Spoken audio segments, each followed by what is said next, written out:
Why did the internet have to scream at us before it would work in the early 2000s? Dial-up specifically.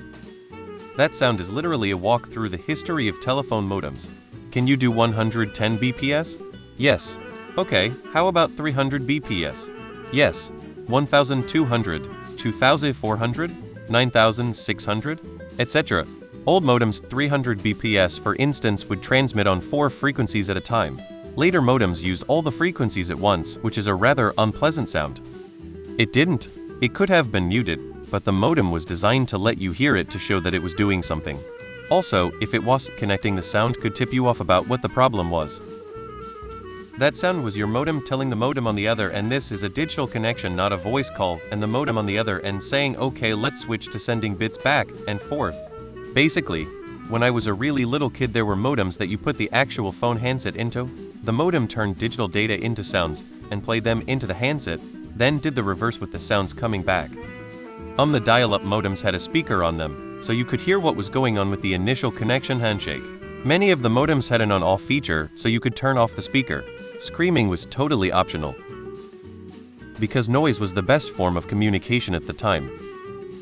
Here is a great visual of what is happening. una.windoton.composter.stale-up-final.png.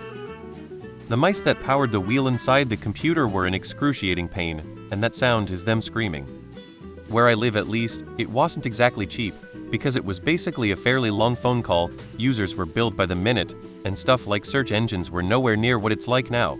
Broadband internet didn't get rolled out until sometime around mid-2000s for us, and that was a 50-100 kbps, yes, kbps, not mbps connection. Instead of emails, businesses could send documents via fax. Shopping online wasn't a thing yet, so instead of online shopping people would just go out shopping in person. If people needed to look up the details of something, like for research or school, they just went to the library. Basically life still worked as it did back then until stuff like Friendster, MySpace, and YouTube kicked off.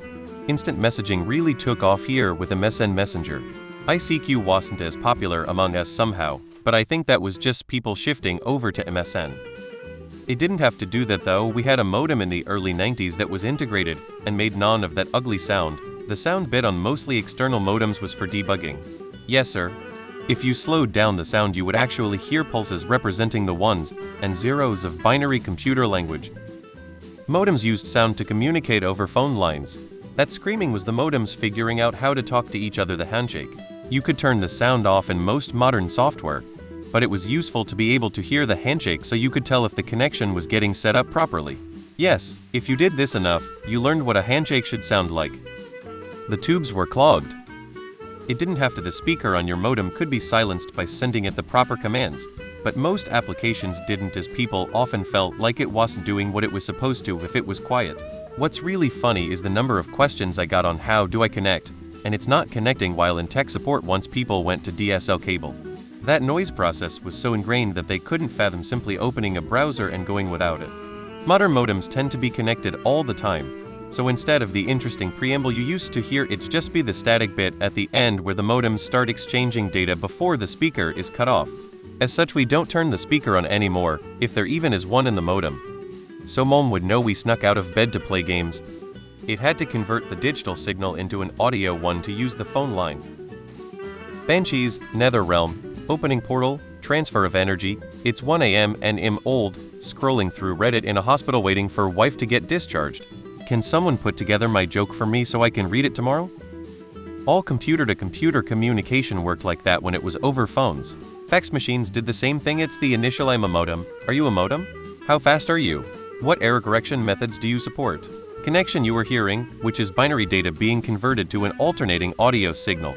Once the connection is good, the speaker turns off, and everything works. If you were the dipshit younger sibling, you then pick up the telephone somewhere else in the house, hear a bit more of the hissing until the connection drops, because you were a dipshit and picked up the phone.